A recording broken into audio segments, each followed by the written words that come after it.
Hello Gwenters, it's Temerian Tuesday, and therefore we are covering Northern Realms. I got a deck for you using Mobilization as the leader ability. This is kind of an old school deck for those of you who aren't familiar, but bringing back Drog, using Roche Merciless, Adalia, Amphibious Assault, Reynard, and Pavetta for the recycle, and then Voimir for the boosts and the armor. But lots of value we're able to get with this deck. And then we're going to be using an old school trick from Decoy along with Oniromancy, where we can either get an extra Blu-Strype commando with Roche Merciless, or we can actually play Drog twice, which is a little crazy. But we love crazy around these parts. So we'll jump into a game, show you how this works. So basically running Dun Banner at the bottom. These guys getting a nice buff up to 3 points, dropping down to 4 provisions. And then just whenever these guys get boosted, they're going to summon all copies. Tridums being good general plays here.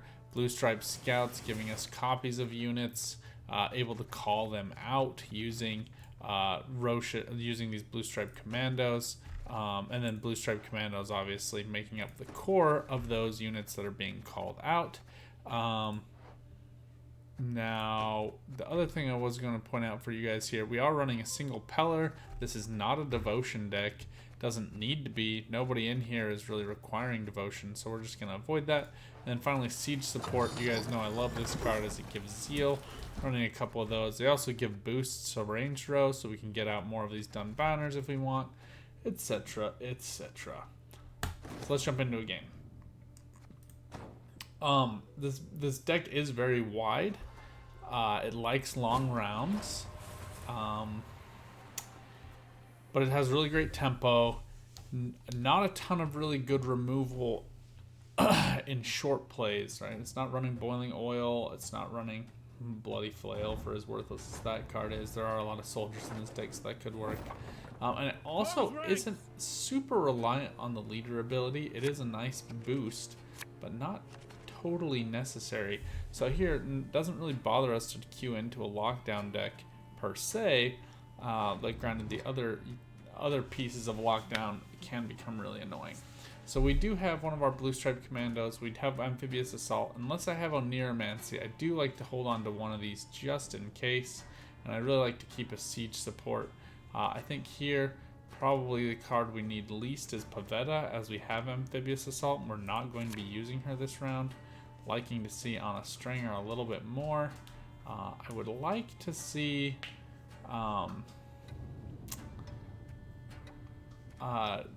Roach, so we're going to actually put him back. We have both of our Blu-Strype Scouts and don't need them. Not the greatest of options going on for us right now. So we'll go ahead and throw down a Carrack Frigate, and we'll use Crystal Skull here, give it immunity. Obviously, this will force out a Vincent play, a Purify, or just several follow-up attacks in order to clear this off. Instead, we'll go ahead here and just get out our Temerian Drummer. Start boosting this up, get a soldier on the left side, that way it is activated with crew.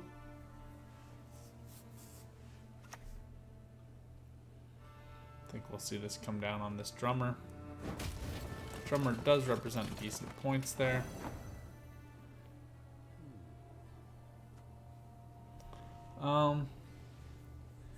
Now here we have a few options. I think actually what we'll do is we'll get out a Siege Support. What do you want? Boost up this Volunteer, and have this Zeal ready to go. We can then use Amphibious Assault to tutor out a Blu-Stripes Commando. Obviously, we would have preferred to use Roche Merciless or Queen Adalia to get some extra copies of those with Pavetta, but that doesn't look like it's going to be a great option here.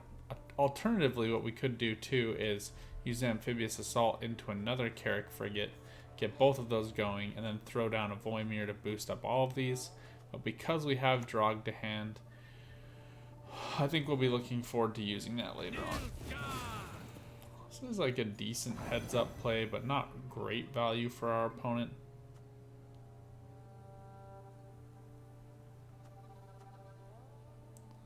Just kind of deciding what to do here next. I think we will go for this Blu-Stripes play, just since we have a Blu-Stripe Scout to hand. so we can get the copies. Death to the enemy! Nice mess you've got here. And since we had this siege support, we're able to activate that order ability and summon the copies out immediately. This is such a great pressure deck. You can see we already have a bunch of points up here. Our Blu-Strype Scout represents decent points as well, being able to get that copy. But here we just kind of want to get our opponent down as many cards as we can, possibly to pressure in round 2 with Pavetta and maybe some other options in addition to that. Seeing Oneiromancy here, we'll just have to see how hard the opponent wants to try. Masquerade Ball probably isn't the best option for our opponent. It's just going to be a little bit difficult. I think the poisons will find value on this Blu-Stripe's Commando, but otherwise not terribly valuable in terms of play options here. So we go ahead, we spawn an extra Blu-Stripe Commando, and the tempo here is just really, really good with this deck. Able to get a lot of points out. And then anytime we want, we can play Voimir. Obviously, Voimir would play for armor and boost to each of these sets of 3, so he would play for 8 points.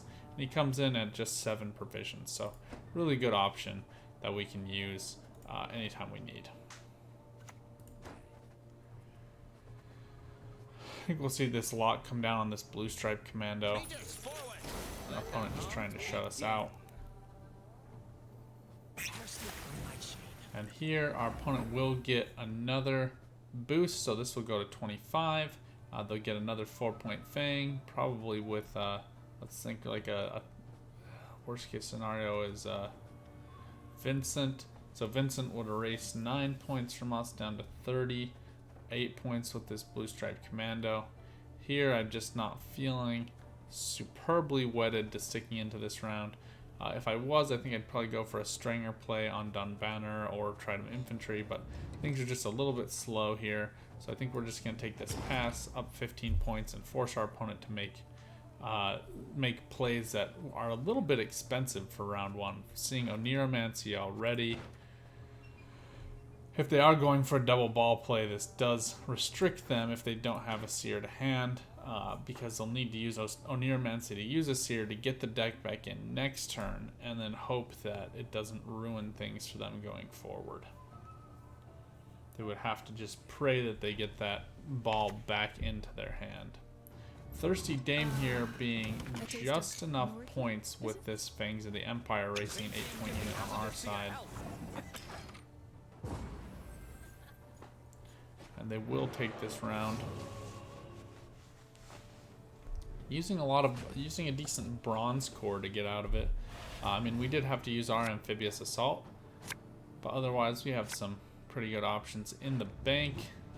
Here I think we're just going to want to get out our Dunbanners. It would be nice to get out Pavetta, so not totally wedded to these Tridums, either of these Tridums. We do get Pavetta back into our hand. We would use amphibious assault if we needed it, but here I think Pavetta providing a good option. Still missing Roche Merciless, Adalia, Decoy, and Oneiromancy as some of our most valuable cards. So not the best of luck that we're having. But Dunbanner and Reynard actually work as really good feeds for one another. Dunbanner getting that automatic boost when Reynard is played down. So here we can probably go Pavetta, play the Dunbanner, and then drop down Reynard, which would give us a decent boost there, as well as call out the other Dunbanner. But we'll just have to go ahead and see here how wedded our opponent is to pushing us in this round.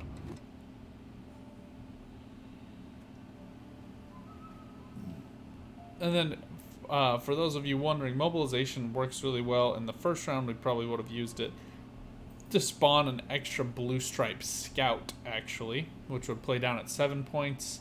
We'd then copy a Blu-Stripe Commando and get a 4-point Blu-Stripe Commando from our deck with an open leader ability.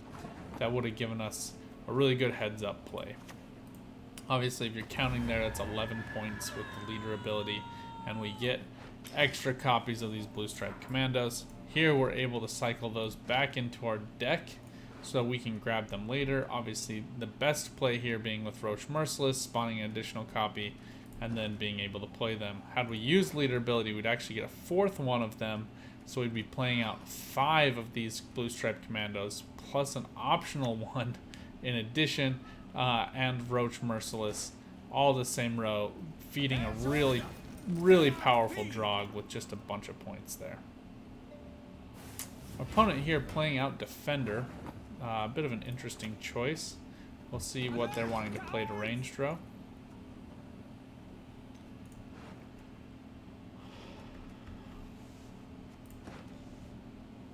Missing some of our good cards here really does put a damper on things. Ball coming back out this round. Bit of an interesting play here from our opponent. Wondering what their thinking is. We might see a Van Morlehem Hunter come down here, but here just getting really good tempo. Reynard plays for 8 points, the 6 plus the boosts on each side, plus the additional Dun Banner. The steal of Reynard I think makes good sense. He does play for really good points just going forward. And that also handicaps our Honest Stringer a little bit. So here we're going to go for Honest Stringer between these units. She's just a good engine. Keeps up the points. We can use Siege Support to target her. We might see a Lock come down. All kinds of options we might see from our opponent. But I think the Siege Support gives us the Zeal option with our Blu-Strype commandos should we need it. Just depending on how hard we need to pressure this round. It will be interesting to see what our opponent opts to go for here. Perhaps they're carrying a Vincent. I don't know. It'll be a little bit. I'm interested to know why they opted for this poison. Running now with an odd number of poisons. Perhaps they anticipated us to go for the Purify. We don't really need it so much.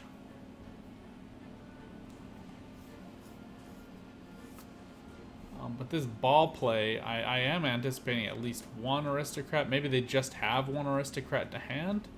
But here, going down a card with the ball out in both round 1 and round 2, they did get a bit lucky with draws in terms of Defender and a Seer. And Oniromancy. Would have been nice for us to have had Oniromancy, but choices have been made. Roderick now coming out, calling that second poison. It is a play to morale. They are playing this quadruple poison package, erasing a lot of points here for us, causing us some problems. Now, if the poison is slow enough, what you can actually do is just go ahead and use Drog to flip the units. And here, just because we're down by so much and losing this Pavetta would be pretty caustic, I normally would go for that, but I anticipate this might be an Aristocrat, in which case he's getting the poison anyway. It could also be a Vincent, which would erase something with status. There's just no way for us to really know. So instead here, we're going to go ahead and go for our Blu-Stripes play, that being probably our best option in terms of points and tempo. Pulling them back out, feeding them Zeal, calling down the other 2 Blu-Stripes, and getting us back on top in terms of points. This also feeds into a nice Voimir play, should we opt to use that. Playing against Lockdown is always an exciting day. You never know exactly what you're going to get from your opponent. Opponent here coming down instead with the poison onto Blu-Stripe's Commando. Missing this other proc here. Now, we do need to make up a lot of points here. I don't think we're going to be able to do that with just the 1 card play, so we will be going down to tied cards. Voimir here representing only 7 points of play. Drog 7 points as well. So we'll go for the change. Then Voimir here with Drog being a great combo, just getting some good units. And just for good measure, we'll delete this morale.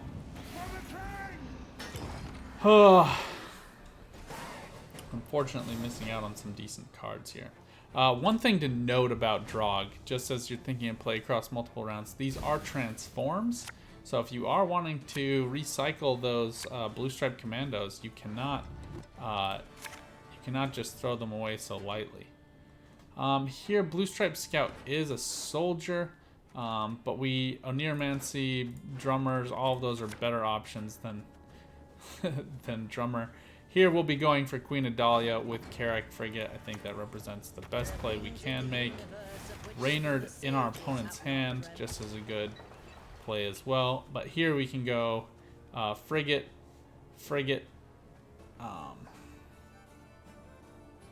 Just thinking here, best way to get points.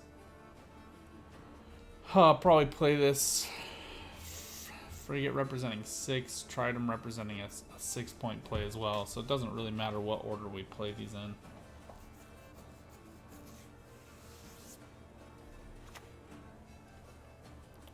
Vincent coming down. Obviously the shield representing a weakness there. This all just comes down to who got luckier on the draws. Would have preferred to have a drummer, obviously. Plays very well with Adalia. And then our Reynard giving our opponent just the boost he needs to 14 points to win this out. Terribly unfortunate for us. Just really bad luck on the draws. But you can see how this deck would have performed much better had we drawn our cards in the right order. Lockdown always a little bit weird, and our opponent getting really lucky on the draws there, pulling in Vincent in a heads up. Obviously, Reynard was not luck. Reynard was a targeted choice by our opponent, but getting Yen's Invocation with Oneiromancy, with Roderick pulling the Morale, all of those just being pretty lucky, especially for a deck that was running no thinning cards. So. And with a Seer putting a card back into the deck. So really pretty lucky for our opponent. Normally that would not have gone that way. But losing to Nilfgaard always makes a little bit of sense for Northern Realms, so I don't get up into a tizzy about it anymore.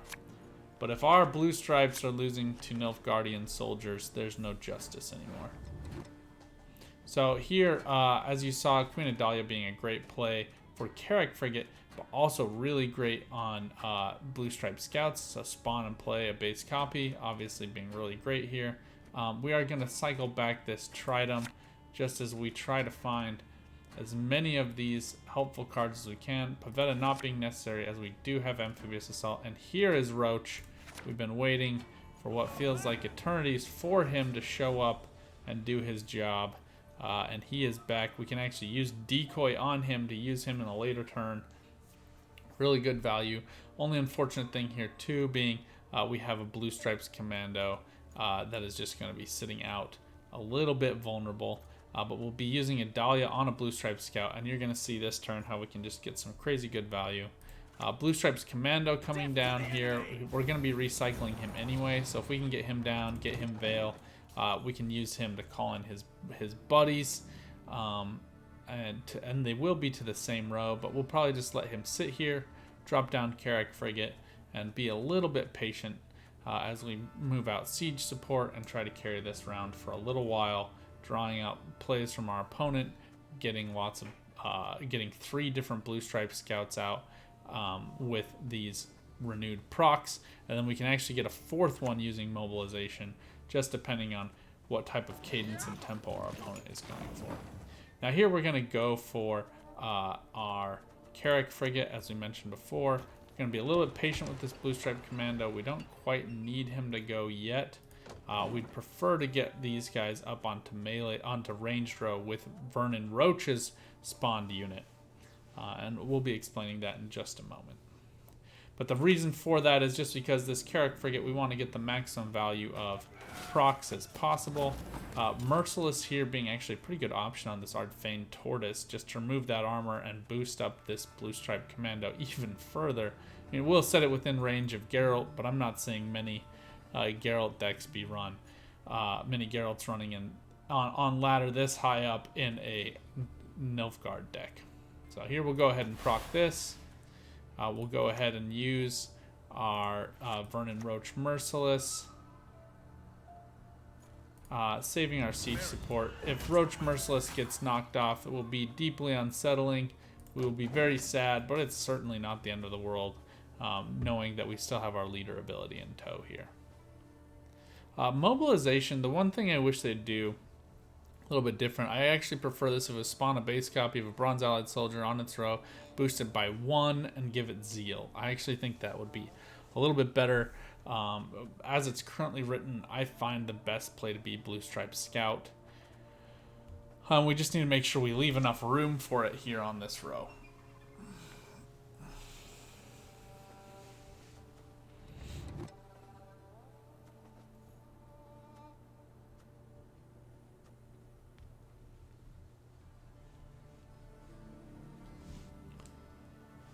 Waiting to see what our opponent plays on bated breath.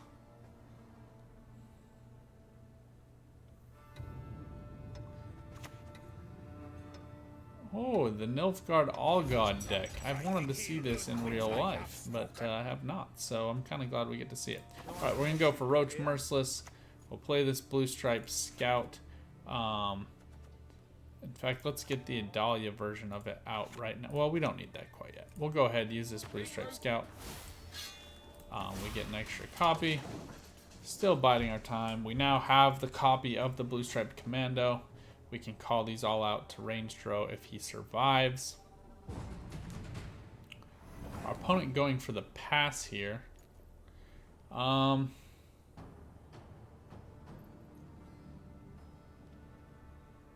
Puts us in a bit of a weird position. So here we're actually just going to go ahead for the pass. Pray for no Neuromancy. We could have used Decoy on Roach Merciless, but our opponent here just going for a very quick round. I'm guessing to get the All-God boosts on the proper characters, then deciding to tempo out. We do get a Neuromancy, which gives us a lot of flexibility this round.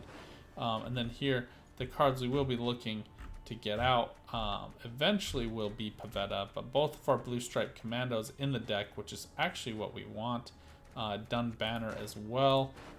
Might not be the worst idea to try to grab one of those Dun Banners, but we're just going to have to play this out and see. We'll finish redrawing,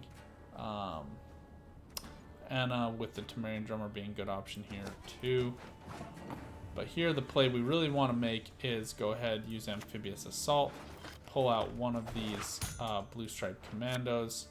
We like to get all of these out of our deck and into our discard pile if possible, but more importantly to get these Blu-Strype Scout copies of these Blu-Strype Commandos out as well. And we actually made a misplay here. This should have gone to ranged row. Then we could set up Carrack Frigate. Did not make that play correctly. Oh, so instead we'll just be petering out with some patience here. We get Adalia down with a Blu-Strype Scout. Blu-Strype Scouts do have to get played to melee row. We'll call out the other commandos. And the next round, the true value of this really does come in the earlier rounds. So it is a leader ability that you can use without having to worry too much in earlier rounds, both for tempo, but again for this long round play where we're getting out our Blu-Strype Commandos with a lot of value. And if we want here too, instead of worrying about Pavetta getting them back in, if I didn't have a Neuromancy and Amphibious Assault, I could use a Decoy just on one of these Blu-Strype Commandos and grab it again with our Amphibious Assault. But again, Amphibious Assault we didn't use last round, so it will come out for points this round. No questions asked. Here again, kind of just out-tempoing our opponent. We'll play this. Oh, here I forget that it... I've been giving the wrong instructions. I had previously done it with Blu-Stripe's Commandos. Here you do want to use it on a Blu-Stripe Commando, not on Blu-Stripe Scout, as it is spawn, not play. So that was my bad. I was giving this whole direction incorrectly. So now we have an extra Blu-Stripe Scout for which we have no need. But he exists. And he's out there. He's doing his thing.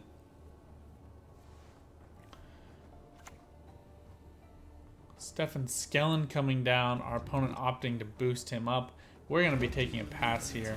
Our opponent probably looking for maybe Garrison for a double play, Bribery for a double play, something to try to scrape his way out of this match down by 13, needing to make that play to not have to go down a card against us.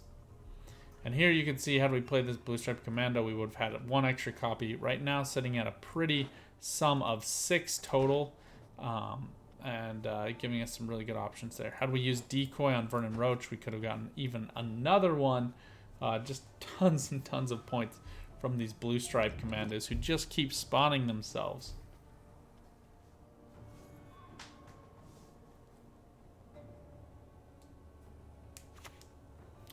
Our opponent opting for the risky Bribery, knowing that Skellen loses value otherwise. Getting lucky with a Reynard grab. Reynard probably being the most flexible of all the options. But we'll have to wait and see if they get another... they get double Reynards. Just excellent option. Glad we forced this out this round, though. The type of luck that Bribery brings down is honestly just a little disgusting. Sometimes it pays off big, and sometimes it just is trash.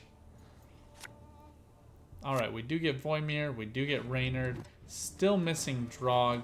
I think Decoy probably the least helpful of all these cards, so we're going to go ahead and put it back. We get Pavetta, we can grab Drog with Oneiromancy, and we'll use Amphibious Assault to pull out one of those Blu-Strype Commandos. We cycle back in, we'll use Siege Support, Reynard, Anna, Drummers, etc. In the quick part of the round. So the long part of the round will be the Drummer, will be the Drog. We'll instead be playing out Carrick Frigate with Drummer, Anna, Pavetta, etc. Carrick Frigate here being a kind of just a bullet absorber against this hefty Helga.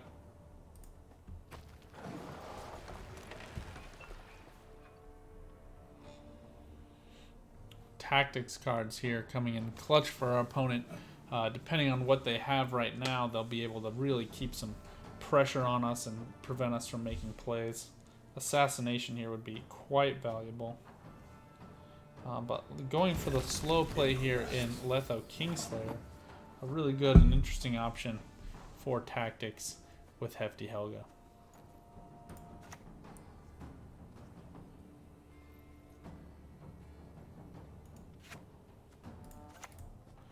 We'll save Siege Support. Go for Drummer first. Siege Support with Zeal is just really valuable given the amount of pressure our opponents can put on us with these Helgas.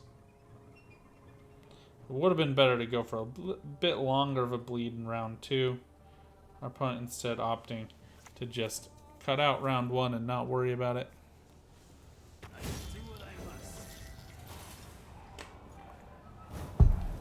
Here coming down.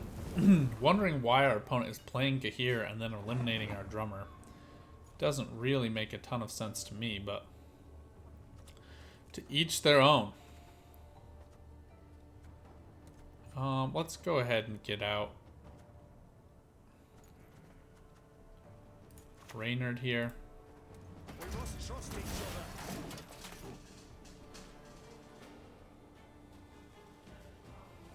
other. We need Pavetta down. I'd like to keep this Carrick Frigate ticking as long as possible.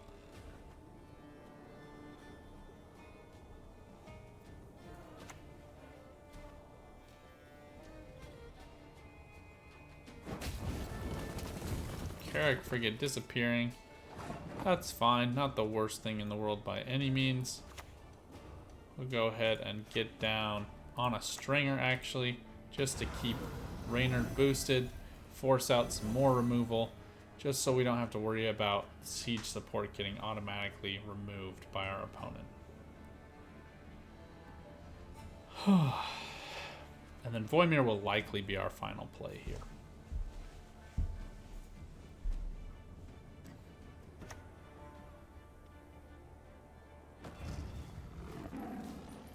Shere Khan coming out, a good target for this Imperial Formation. I think our opponent feels confident we are not running any kind of short-term removal. Here we'll go for Pavetta. Cycle back in all of these blue stripes.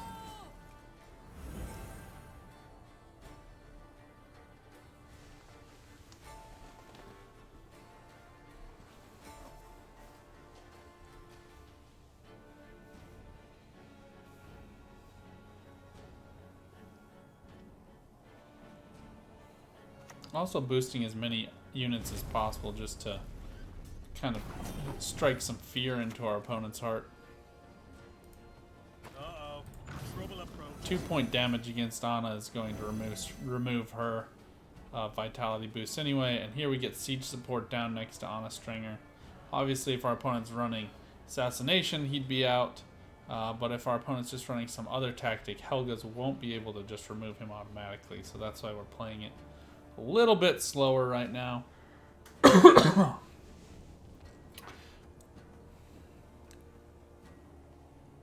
But here again, I think our opponent getting some really great value out of this Kahir, but likely going to struggle in this long round with Blu-Stripe's commandos, just representing so much tempo. Again, we're getting at 1, 2, 3, 4, 5, 6 different Blu-Stripe commandos if we're able to preserve this siege support. Opponent's struggling to make choices here. Tourney Joust coming down, looking to get that removal. Not a terrible choice. Preserving one of these bullets in the chamber.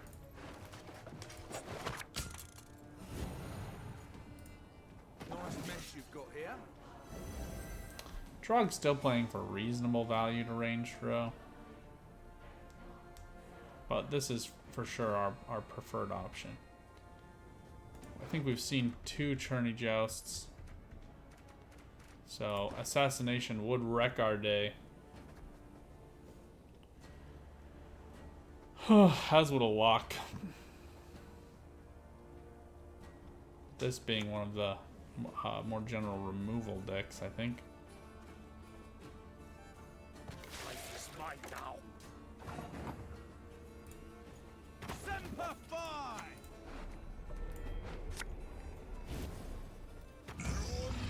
Now working out for us, we can remove at least Daithwins, if not one of these Helgas if we wanted to, and just being able to spawn an extra Kedweni Revenant.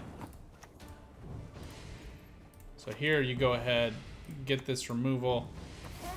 We're doing this quickly as our opponent has already given up. Then we play Voimir down and boost up all of these Revenants.